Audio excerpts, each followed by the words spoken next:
Where did one cut off? Ankylosaurus? No. Leanne is a single mum to 3-year-old Kai. When she fell pregnant in 2019, she applied for flexible hours at work. That request was denied, and Leanne was forced to give up her high-earning position. I worked as a manager in a call centre in Glasgow, and they offered me a role a few steps down with about a 12 grand pay decrease, which by the time the flexible working had gone through, I didn't have any choice but to take it. Because I needed a job, I needed to pay my mortgage and my bills, and essentially childcare for Kai, for me to go back to work. We were just kind of trundling along, and it was great. And then the reality hits that when they're 3, they can go to school nursery, which is term time.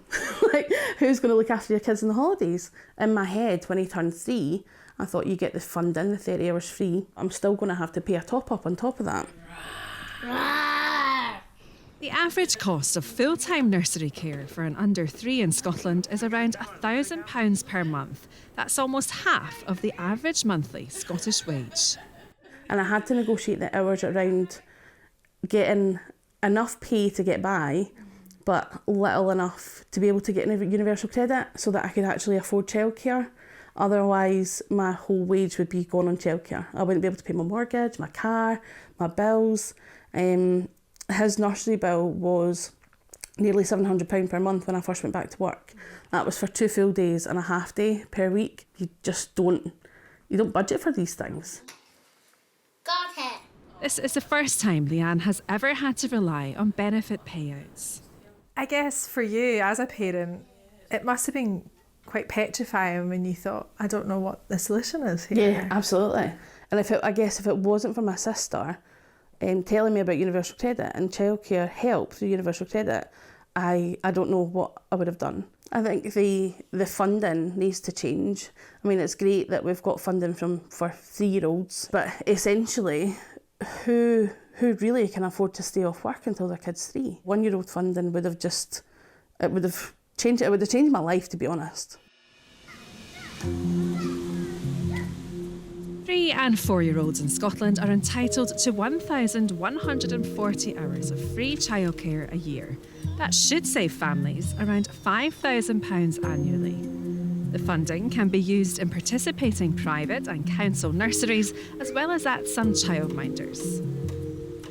But how are the funded hours actually distributed?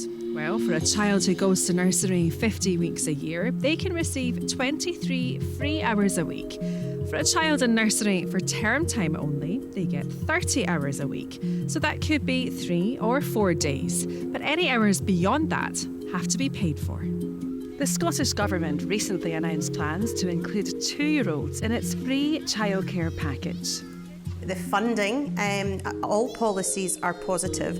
Unfortunately, unintentionally, the policy is flawed. The funding goes to the councils first.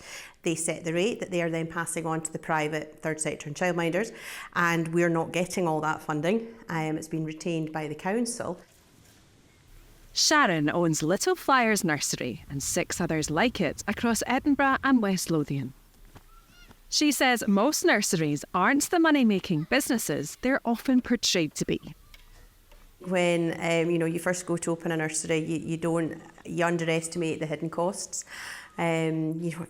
Just everything's obviously got a cost. But within a business, we've got the additional VAT, we've got the additional, even water that runs down your drain pipe we're charged for, which we just, I never knew that when I opened a business. Your costs obviously are highlighted to your salaries. That's your biggest cost, and quite rightly it should be, as we want to keep the quality at its highest and not put the money onto the parents. The Scottish Government funds the 1140-hour package, and they give that money to each council so they can distribute it. But last year, only 3 out of the 32 Scottish councils paid as much to private nurseries as they did to public ones.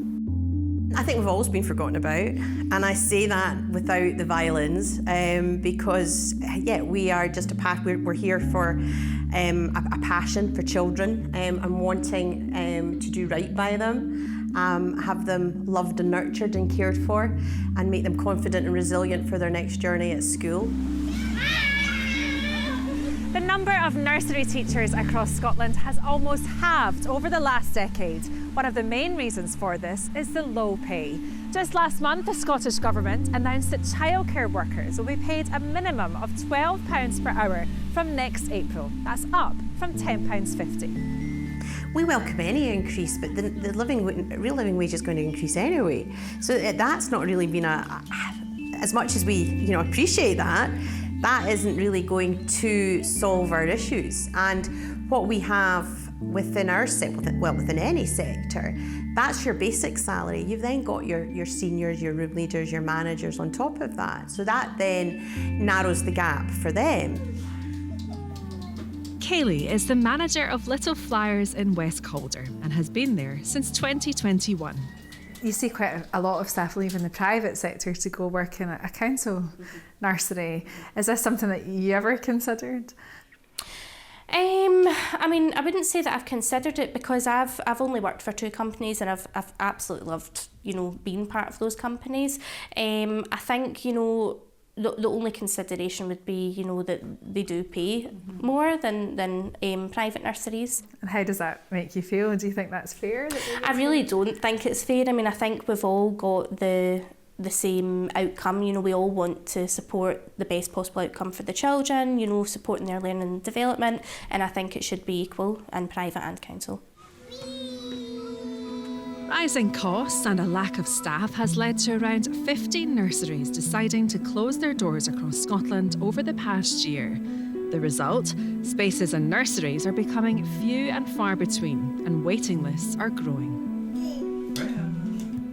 Chris has 2 young girls and has to travel an hour on the bus to get his 1-year-old Freya to nursery. So right now we've got a nursery space for 3 out of the 4 days that we need, and we're covering that last day with unpaid leave and holidays, and just crossing our fingers a lot of the time. But I mean, 3 out of 4 is still not enough time, and come the start of next year, I don't know what we're going to do. Whether that involves one of us having to cut back our hours, which I don't think we could afford to do, or whether it means that one of us is going to have to give up our job. And again, I don't think that we can manage that. Securing a place at nursery is something that parents are now having to think about before their child is even born. There was a situation with one of the nurseries nearby. They had failed their care inspector report, but they had the availability we needed. And you were desperate. I was desperate. There's no 2 ways about it. And you look inside yourself. You have to ask: do I put my child in somewhere where they're not safe? Because it means that we've got that covered. You roll the dice. I felt awful. I really felt awful even considering that. But again, what else do you do? Well, you're doing all you can, but it's not sustainable. But where do you go from here? What are the next steps for you? So a lot of it is trying to find people, maybe neighbours or friends locally, who can maybe take them for a little bit, scrabbling for pieces and bits. But I think the issue is we can't plan against a lot of that. You want to be able to say, this is what's happening.